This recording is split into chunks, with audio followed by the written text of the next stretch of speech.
So, why is meeting follow up so important?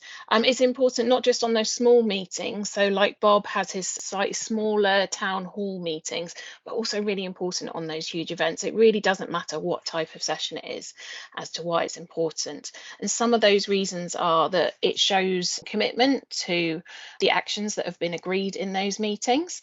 And it shows that you value the questions and the points raised by your attendees, by your employees, whoever it is that you're using Vevox with. By addressing and following up, it increases the level of trust between you and the attendees. And those attendees, may again be your employees, and really important to have trust between the employer and the employees. But also, and I know from personal experience, it keeps the attendees accountable. So up on screen on the left-hand side, the lower screenshot, this is something we do in our team meetings. We all make commitments at the end of a meeting. So that might be noting actions that we've all made from ourselves. And we make those commitments and we review them at the beginning of every weekly team meeting at the beginning of our meetings. So a really nice way to make things accountable.